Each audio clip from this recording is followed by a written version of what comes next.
નમસ્કાર વિદ્યાર્થી મિત્રો, તપોન ગ્રુપ ઓફ સ્કૂલ સંચાલિત આપણી યુટ્યુબ ચેનલ તપોન સાયન્સ એકેડમીમાં હું શિલ્પા મેમ આપ સર્વે વિદ્યાર્થીઓનું હાર્દિક સ્વાગત કરું છું. JEE NEET 11th science chapter GOC lecture 4. બરાબર, ચાલો GOCની અંદર આપણે સમઘટકતા જોતા હતા, જેને ઇંગ્લિશમાં આઇસોમેરિઝમ કહેવામાં આવે. મેં સમઘટકતા છે એનો આખો ચાર્ટ તમને એક્સપ્લેન કર્યો હતો.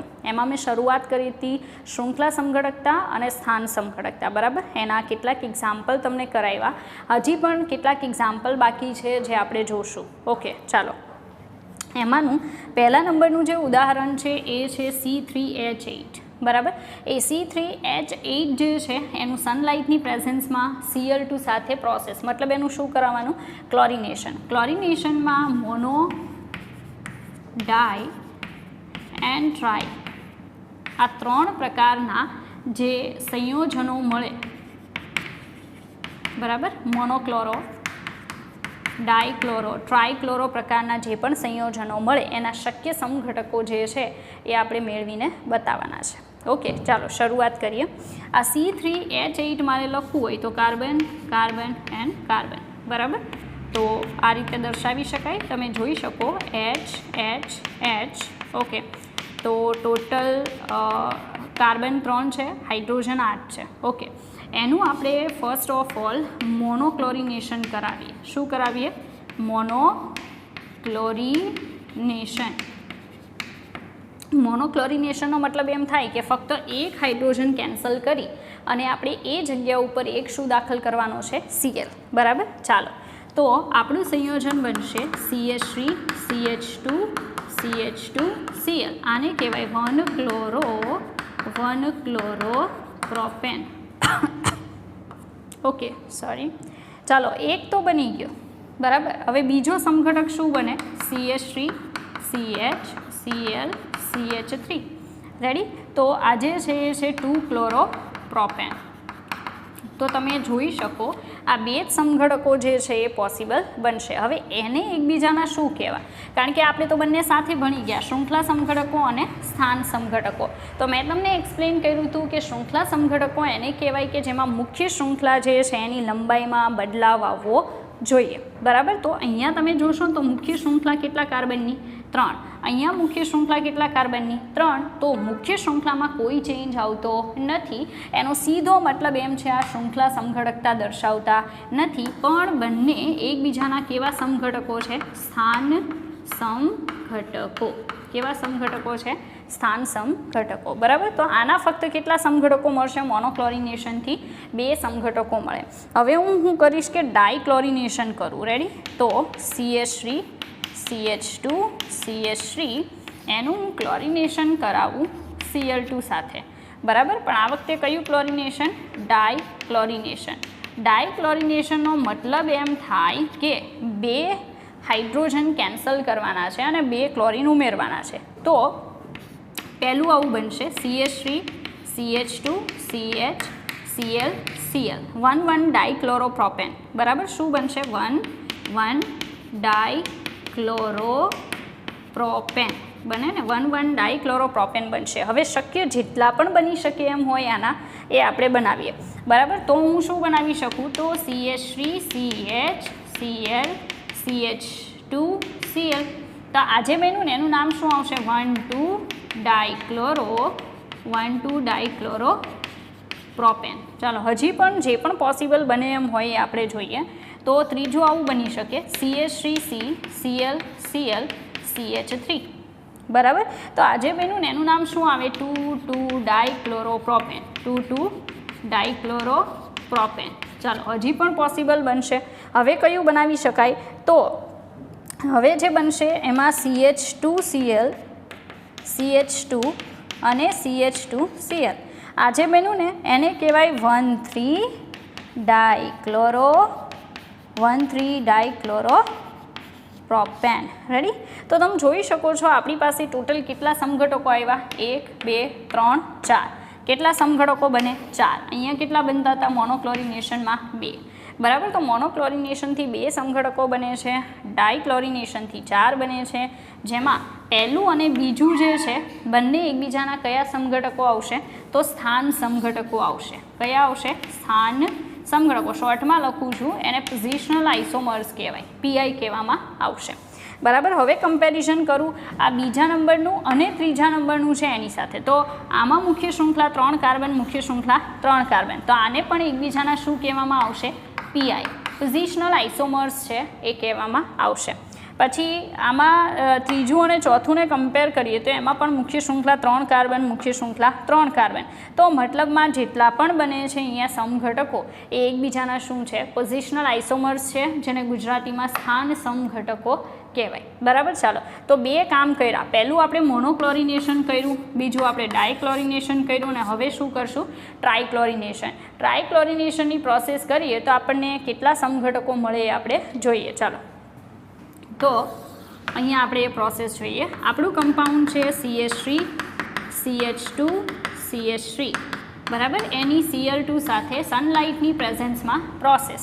પણ આ વખતે આપણે શું કરવાનું છે? ટ્રાયક્લોરિનેશન. ઓકે, ટ્રાયક્લોરિનેશનની પ્રોસેસથી -3 મોલ્સ ઓફ HCl દૂર થશે. બરાબર છે.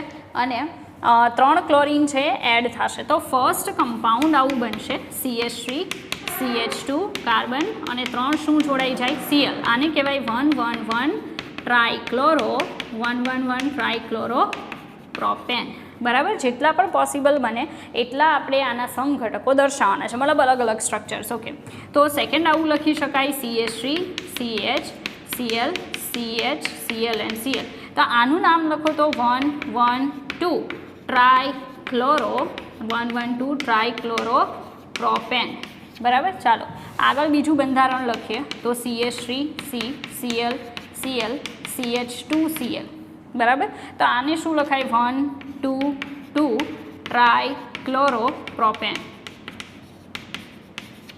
બરાબર. આગળ બીજું બંધારણ દર્શાવીએ તો CH2Cl CH Cl CH2Cl. બરાબર. આ આવશે 123 ટ્રાયક્લોરો પ્રોપેન. 123 trichloro propane. હજી પણ પોસિબલ સ્ટ્રક્ચર જે પણ બની શકતું હોય આપણે દર્શાવશું. બરાબર. તો આમાં આ રીતે લખી શકાય કે પહેલા કાર્બન ઉપર 2 Cl રાખીએ. બરાબર. એક H રાખીએ, વચ્ચે CH2 એઝ ઇટ ઇઝ, છેલ્લા કાર્બન ઉપર 2 Cl અને એક શું રાખીએ? હાઇડ્રોજન. બરાબર. તો અહીંયા આજે ઓકે 4 થઈ ગયા, આપણે અહીંયા એક H રાખવો પડશે. તો 113 ટ્રાયક્લોરો પ્રોપેન. 113 trichloro propane. બરાબર. તો તમે સમજી શકો કે ટોટલ જે સ્ટ્રક્ચર આપણને મળે છે, બરાબર, ટ્રાયક્લોરિનેશનથી એ કેટલા? તો 1 2 3 4 એન્ડ 5 ટોટલ 5 સમઘટકો જે છે એ આપણને મળશે. બરાબર. ચાલો, અહીંયા એક બીજું એક્ઝામ્પલ પણ મેં ઓલરેડી લખેલું છે, એ પણ આપણે સોલ્વ કરીએ કે આપણી પાસે જે કમ્પાઉન્ડ રિએક્ટન્ટ તરીકે લીધું છે એ છે સાયક્લોપેન્ટેન. સાયક્લોપેન્ટેન. બરાબર. આ સાયક્લોપેન્ટેન છે એનું આપણે શું કરાવવાનું છે? ક્લોરિનેશન. તો ડાયક્લોરિનેશન કરાવવાનું છે. ડાયક્લોરિનેશન મતલબ બે જગ્યાએથી હાઇડ્રોજન કેન્સલ આઉટ કરી અને આપણે Cl દાખલ કરાવવાના છે. બરાબર. એના શક્ય સમઘટકો કેટલા? તો આપણે આ રીતે દર્શાવી શકીએ કે એક Cl અહીંયા આવે, એક અહીંયા આવશે. તો 1 2 dichloro cyclopentane. 1 2 dichloro cyclopentane. Okay, now second જે છે એ સેકન્ડ આપણે દર્શાવી શકીએ 1 chloro 3 chloro 1 3 dichloro 1 3 dichloro cyclopentane. એ કાં મળી શકે? ઓકે, ઘણા કહેશે કે આ રીતે પણ લખી શકાય, એક Cl અહીંયા એક Cl પણ એ સેમ જ થશે બાજુવાળા જેવું. બરાબર. એટલે આપણે શું કરી શકીએ કે આ રીતે 2 Cl 1 ડાયક્લોરો સાયક્લોપેન્ટેન. હવે ઇન કેસ તમે કોઈક બીજી રીતે જો એને દર્શાવી શકતા હોય તો, બરાબર, પણ એ પોસિબલ નથી. તો સમઘટકો કેટલા મળશે? ટોટલ 3. તો તમે અહીંયા જોઈ શકો છો કે સવાલ જે છે એ હંમેશા એવો પૂછાય કે ભાઈ C3H8 છે એના શક્ય સમઘટકો જણાવો એન્ડ ઓલ. બરાબર છે. એ જરૂરી નથી. તમને કોમ્બો કરીને પૂછી શકે કે કોઈ ફોર્મ્યુલા આપી દેશે, ઓકે, કેમિકલ ફોર્મ્યુલા, એની કોઈ રિએક્શન કરવાની કહેશે અને એની જે પ્રોડક્ટ મળતી હશે ને એના શક્ય સમઘટકો તમને પૂછી શકે. ઓકે, જે તમારી સામે છે ઓકે, ચાલો તમે સ્ક્રીનશોટ લઈ શકો અને આપણે આગળ જોશું.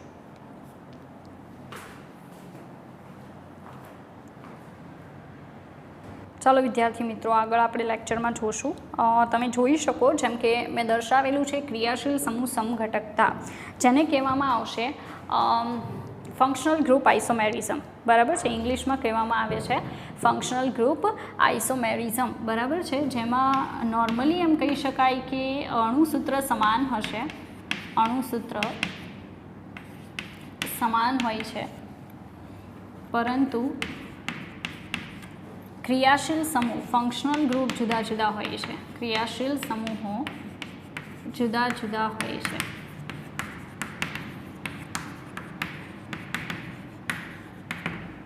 બરાબર, ફરી પાછું અણુસૂત્ર સમાન પરંતુ ક્રિયાશીલ સમૂહ કેવા હોય? જુદા જુદા હોય છે. બરાબર, આપણે એક એક્ઝામ્પલ જોઈએ. ઉદાહરણની અંદર માનો કે હું આલ્ડીહાઇડ લઉં. બરાબર, તો આલ્ડીહાઇડ છે કોની સાથે ક્રિયાશીલ સમૂહ સમઘટકતા દર્શાવે? તો એ દર્શાવશે કીટોન સાથે. કોની સાથે? કીટોન. તો આલ્ડીહાઇડ અને કીટોન ખબર જ છે. આલ્ડીહાઇડ એટલે CHO સમૂહ અને કીટોન એટલે C ડબલ બોન્ડ O સમૂહ. ઉદાહરણ આપું. ઉદાહરણમાં માનો કે હું CH3 CH2 CH2 CHO લખું છું. બરાબર, બ્યુટેનોલ. તો અહીંયા હું લખી શકું CH3 C double bond O CH2 CH3. બરાબર, તો આ બંને એકબીજાના ક્રિયાશીલ સમૂહ સમઘટકો છે. કારણ કે અણુસૂત્ર લખું તો કાર્બન કેટલા? 4 C4, હાઇડ્રોજન 3 ને 2 5 6 7 8 H8O. બરાબર, આનું લખું તો કાર્બન કેટલા? 4, 3 2 5 6 7 8, હાઇડ્રોજન 8 અને O. તો તમે જોઈ શકો અણુસૂત્ર સેમ છે પણ ફંક્શનલ ગ્રુપ જુદા જુદા છે. અહીંયા ફંક્શનલ ગ્રુપ આલ્ડીહાઇડ છે, અહીંયા ફંક્શનલ ગ્રુપ કયું છે? કીટોન છે. ઓકે, એવી જ રીતે બીજાની વાત કરીએ તો આલ્કોહોલ અને ઇથર. શું આવશે? આલ્કોહોલ એ કોની સાથે ક્રિયાશીલ સમૂહ સમઘટકતા દર્શાવે? તો ઇથર સાથે ક્રિયાશીલ સમૂહ સમઘટકતા દર્શાવે. બરાબર, કઈ રીતે? આલ્કોહોલ એટલે કયો સમૂહ? OH. ઇથર એટલે શું આવશે? O સમૂહ. રેડી? ઉદાહરણ તરીકે માનો કે હું CH3 CH2 CH2 OH લઈ લઉં. રેડી? તો આની સામે લખી શકું CH3 CH2 O CH3.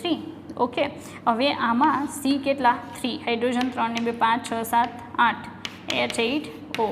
બરાબર, તો C3H8O. તો તમે જોઈ શકો અણુસૂત્ર સેમ છે પણ જે ક્રિયાશીલ સમૂહ છે આમાં આલ્કોહોલ છે અને આમાં શું છે? ઇથર. બરાબર, તો એના એક્ઝામ્પલ છે. હજી પણ આગળ જોઈએ આપણે. ચાલો, ત્યાર પછી કોણ આવશે? એસિડ અને એસ્ટર. શું આવશે? એસિડ કોની સાથે? એસ્ટર સાથે ક્રિયાશીલ સમૂહ સમઘટકતા દર્શાવે છે. બરાબર, ચાલો ઉદાહરણ જોઈએ આપણે. તો એસિડમાં ગ્રુપ કયું આવે? COOH. એસ્ટરમાં C double bond O. બરાબર, ઉદાહરણ તરીકે CH3 CH2 CH2 C double OH. બરાબર, અહીંયા શું આવશે? તો CH3 C double bond O CH2 CH3. ચાલો, કાર્બનની સંખ્યા કેટલી? 4, હાઇડ્રોજન 3 ને 2 5 6 7 8 H8O2. બરાબર, C4H 3 ને 2 5 6 7 8 O2. તો તમે જોઈ શકો અણુસૂત્ર સેમ છે પણ જે ક્રિયાશીલ સમૂહ છે અહીંયા એસિડ છે અને અહીંયા ક્રિયાશીલ સમૂહ કયો છે? એસ્ટર છે. ઓકે, નાવ આગળ જોઈએ બીજા ક્રિયાશીલ સમૂહ સમઘટકો. પ્રાઇમરી, સેકન્ડરી અને ટર્શરી એમાઇન. પ્રાઇમરી, સેકન્ડરી અને ટર્શરી એમાઇન એકબીજાના શું છે? તો ક્રિયાશીલ સમૂહ સમઘટકો છે. ક્રિયાશીલ સમૂહ સમઘટકો છે. રેડી? આ ઉદાહરણ આપણે જોવાના હતા, પછી જોશું. ચાલો, અહીંયા પ્રાઇમરી એમાઇન એટલે શું?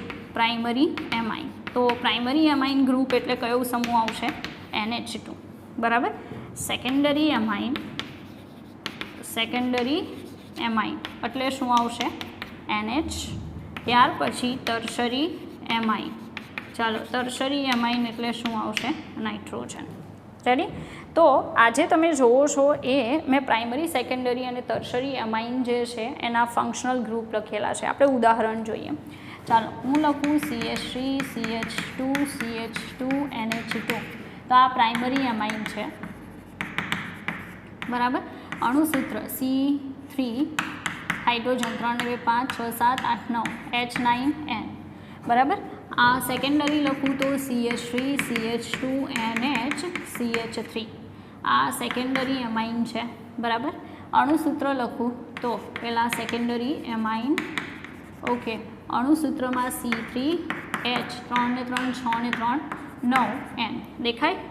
એ જ રીતે માનો કે CH3N CH3 CH3 આ ટર્શરી એમાઇન છે. બરાબર. અણુસૂત્ર લખું તો શું આવશે C3H9N. તો તમે જોઈ શકો છો કે 3 એ 3ના અણુસૂત્ર સેમ છે, પણ જે ફંક્શનલ ગ્રુપ છે એ જુદા જુદા છે. ફર્સ્ટમાં પ્રાઇમરી છે, સેકન્ડમાં સેકન્ડરી એમાઇન, લાસ્ટમાં ટર્શરી એમાઇન. તો એને એકબીજાના શું કહેવાય? ક્રિયાશીલ સમૂહ સમઘટકો કહેવાય. બરાબર છે. ચાલો, તો ક્રિયાશીલ સમૂહ સમઘટકતામાં નોર્મલી આટલું જોવા મળે. હવે પછી આપણે એક એક્ઝામ્પલ જોશું. બરાબર છે. ચલો વિદ્યાર્થી મિત્રો, આગળ આપણે અન્ય ઉદાહરણો જોશું. ક્રિયાશીલ સમૂહ સમઘટકતા છે. બરાબર. એમાં C3H6O આના ઉપરથી બહુ ઇમ્પોર્ટન્ટ બાબત છે, હું એક્સપ્લેન કરીશ. બરાબર છે. જે રિયલી ઇમ્પોર્ટન્ટ છે. લાઈક કેટલાક કમ્પાઉન્ડ કહું છું એ એકબીજાના ક્રિયાશીલ સમૂહ સમઘટકો છે, જેમાં ફર્સ્ટ વન આવશે cyclic alcohol, cyclic alcohol, cyclic ether, cyclic ether. બરાબર. ત્યાર પછી આપણે શું કહી શકીએ અન્ય ઉદાહરણોમાં, મતલબ અન્ય બીજા કયા લઈ શકાય? તો એક તો આવશે ઇથર. બરાબર. ઇથર આવશે. ત્યાર પછી અસંતૃપ્ત આલ્કોહોલ. બરાબર. નોર્મલી આલ્ડીહાઇડ આવશે. બરાબર. તો ઇથરની જગ્યાએ આપણે શું કરશું? આલ્ડીહાઇડ. એક આપણે કીટોન લઈ લઈએ. રેડી. ચેક કરીએ કે જેટલા પણ લખ્યા છે એ બધા એકબીજાના શું કહી શકાય કે ફંક્શનલ ગ્રુપ આઇસોમર છે કે નહીં. તો પહેલા નંબરનું CH3 CH2 CHO. બરાબર. તો કાર્બન કેટલા? 3 છે. હાઇડ્રોજન 3 ને 2 5 ને 1 6 છે. એક ઓક્સિજન. તો આ જે બન્યું ને એ છે પ્રોપેનાલ. પ્રોપેનાલ. રેડી. પ્રોપેનાલ એટલે આલ્ડીહાઇડ આવી ગયું. બરાબર. આમાં ફંક્શનલ ગ્રુપ કયું છે?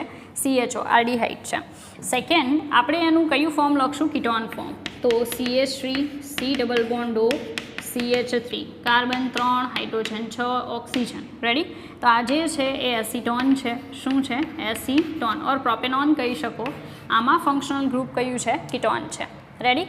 ચાલો, તો કીટોન આવી ગયું. હવે અસંતૃપ્ત આલ્કોહોલ લખીશું. અસંતૃપ્ત આલ્કોહોલ એટલે CH3 CH double bond CH OH. બરાબર. આ અસંતૃપ્ત આલ્કોહોલ છે. Carbon 3 hydrogen 3 4 5 6. ઓકે. એક ઓક્સિજન. તો અસંતૃપ્ત આલ્કોહોલ છે. અસંતૃપ્ત આલ્કોહોલ. બરાબર. અસંતૃપ્ત આલ્કોહોલ આવી ગયો. 3 આવી ગયા, જે એકબીજાના શું છે? Functional group isomers. હવે શું બાકી રહ્યું? Cyclic ether. બરાબર. સાયક્લિક ઇથરમાં તમે CH2 CH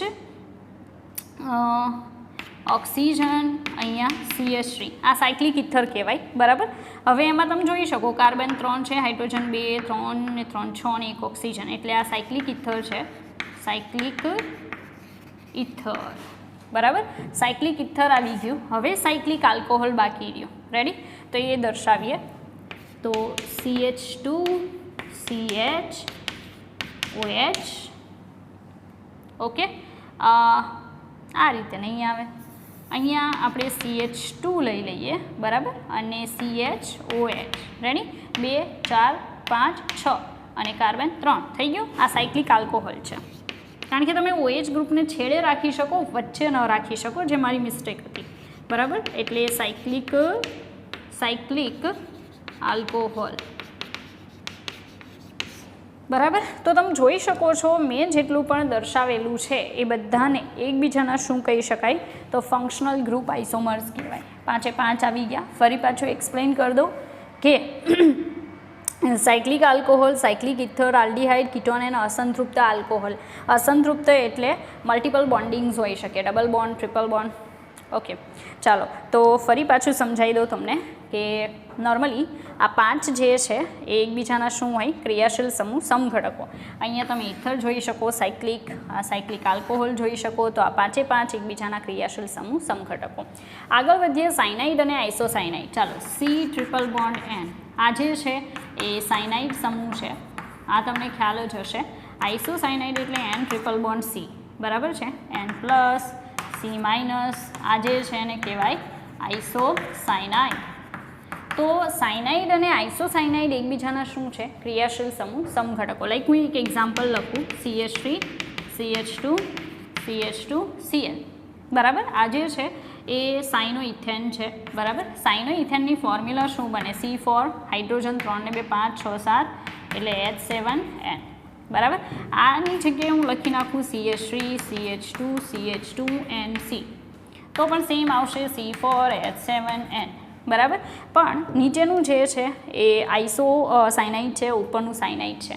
તો સાયનાઇડ અને આઇસોસાયનાઇડ એકબીજાના શું હોય છે ક્રિયાશીલ સમૂહ સમઘટકો હોય છે, જેના એક્ઝામ્પલ્સ તમારી સામે છે. ચાલો પછી એક નવું એક્ઝામ્પલ છે. એક્ઝામ્પલમાં કીધું કે C5H12O ના પ્રાઇમરી સેકન્ડરી ટર્શરી આલ્કોહોલના સમઘટકો લખો, બરાબર. ચાલો તો પ્રાઇમરીના 4 મળશે, CH3 CH2 CH2 CH2 CH2OH, આ પ્રાઇમરી આલ્કોહોલ છે. હવે ઇનકેસ ઘણા લોકોને પ્રાઇમરી સેકન્ડરી ટર્શરીમાં જો ખ્યાલ ન આવતો હોય તો it's bit difficult for them to understand what I want to make them aware, બરાબર, ઓર અન્ડરસ્ટેન્ડ. કારણ કે જો તમને પ્રાઇમરી સેકન્ડરી ટર્શરીનો ખ્યાલ નથી ગુજરાત બોર્ડમાં હાઇડ્રોકાર્બનની ચેપ્ટર ચાલી ગયા પછી, તો એ થોડુંક તકલીફવાળું છે. પ્રાઇમરી એને કહેવાય કે જેમાં મુખ્ય ક્રિયાશીલ સમૂહ ધરાવતો કાર્બન બીજા એક જ કાર્બન સાથે જોડાયેલો હોય, એને પ્રાઇમરી કહેવાય, જે તમે અહીંયા જોઈ શકો છો, બરાબર. તો આ જે છે એ પ્રાઇમરી આલ્કોહોલ છે. આવું પ્રાઇમરી આલ્કોહોલ બીજું લખવું હોય તો તમે આમ પણ લખી શકો કે CHOH CH3, આ પણ આ સેકન્ડરી આલ્કોહોલ થઈ જશે, બરાબર. કારણ કે OH ધરાવતો કાર્બન બીજા 2 સાથે જોડાયેલો, તો આ સેકન્ડરી છે, આ શું છે પ્રાઇમરી. રેડી? ચાલો તો પ્રાઇમરીવાળા સેકન્ડરીવાળા જેટલા પણ પોસિબલ બનતા હશે દર્શાવતી જઈશ. Ready? CH3 CH, okay. Now CH3 CHOH CH2 and CH3. Ready? 5 carbon, તો 1 2 3 4 5, ઓકે. ચાલો તો આજે છે એ પણ કેવું આવશે સેકન્ડરી આવશે, ઓકે. સેકન્ડરીના તો જે બનવાના હતા એ બની ગયા. હવે આગળ આમ લખી શકાય કે CH3 C CH3 OH CH2 CH3 1 2 3 4 5, 5 carbon છે એ OH સમૂહ. તો આ જે છે ને ટર્શરી છે, કેવો છે ટર્શરી આલ્કોહોલ છે, બરાબર. હવે પ્રાઇમરી આલ્કોહોલ જે છે એના ટોટલ કેટલા સમઘટકો બને? તો નોર્મલી 4 બનશે, જેમાંથી ચાલો જોવો આગળ. તો આપણે સેકન્ડરીના 2 બને છે બનાવી દીધા, ટર્શરીનો 1 બને છે બનાવ્યો, પણ પ્રાઇમરી જે છે એના કેટલા બને છે? 4, ઓકે. એમાંથી મેં એક જ બનાવેલો છે, તો આપણે ટ્રાય કરશું કે બીજા કયા બને છે. તો CH3 CH CH3 CH2 1 2 3 4 and CH2OH, okay. તો આ પ્રાઇમરી છે બિકોઝ OH સમૂહ ધરાવતો જે પણ કાર્બન છે બીજા એક કાર્બન સાથે જોડાયેલો છે. હજી પણ આવા બની શકે, જે આપણે ટ્રાય કરીએ. CH3 કાર્બન CH3 CH3 દેન CH2OH, ઓકે. આ પણ પ્રાઇમરી છે, પ્રાઇમરી આલ્કોહોલ જ છે, અણુસૂત્ર સેમ છે, તમે જોઈ શકો. હજી એક બાકી છે જે આપણે બનાવીએ. રેડી? ચાલો તો કંઈક આ રીતે બની શકે, CH3 carbon CH2 CH3, okay. નાઉ અહીંયા H આવશે, આ CH2OH, બરાબર. આ પણ બની શકે, આ પણ પોસિબલ છે. રેડી? આ પ્રાઇમરી જ છે, પણ મેં થોડુંક અલગ રીતે દર્શાવેલો છે. તો તમે જોઈ શકો પ્રાઇમરી છે એના ટોટલ કેટલા બન્યા? 4, સેકન્ડરીના 2, ટર્શરીનો 1, ઓકે. ચાલો હવે આ છેલ્લું આપણું એક્ઝામ્પલ છે C4H8O2. એમાંથી એસિડ અને એસ્ટરના કેટલા જે કમ્પાઉન્ડ્સ છે એ ફોર્મ થઈ શકે આપણે જોવાનું છે. ચાલો first CH3 CH2 CH2 COOH. Ready? આજે બન્યું ને methane ethane propane butane, બ્યુટેનોઇક acid છે. બીજું શું બની શકે? તો CH3 CH COOH CH3, બરાબર. તો આજે બને છે ને એ સેકન્ડરી ટાઈપનું બનશે અને આ પ્રાઇમરી ટાઈપનું બનશે. રેડી? તો આ 1 2 એન્ડ 3 એટલે આને કહેવામાં આવશે 2 methyl propanoic acid, 2 methyl propanoic acid. આ જે છે એ કયું આવશે? બ્યુટેનોઇક એસિડ. રેડી. એસ્ટરની વાત કરીએ. એસ્ટર 4 બનશે, બનાવીએ. CH3 COO CH2 CH3. Ready. આ એક બેનું. ચાલો વિદ્યાર્થી મિત્રો, એસ્ટર જે છે એસ્ટરનું એક ફોર્મ મેં બનાવેલું છે, બરાબર. નોર્મલી 4 ફોર્મ થાય છે. ઇનકેસ આંકડામાં આમ તેમ હોઈ શકે, જોઈએ આપણે જોશું કે એસ્ટરના બીજા કયા ફોર્મ છે પોસિબલ બની શકે, બરાબર છે. પણ એટલી આપણી પાસે પ્રોપર સ્પેસ પણ નથી, તો એ આપણે નેક્સ્ટ વિડીયો લેક્ચરમાં જોશું કે અન્ય કયા એસ્ટરના ફોર્મ બને. તમે જાતે પ્રયાસ કરજો. આઈ થિંક 4 ફોર્મ છે, તો એમાં ચેન્જ કરવો પડી શકે, બરાબર. એક ફોર્મ તો મેં લખેલું છે, બાકીના જોશું આપણે કેટલા પોસિબલ બને છે, બરાબર. પણ નેક્સ્ટ વિડીયો લેક્ચરમાં.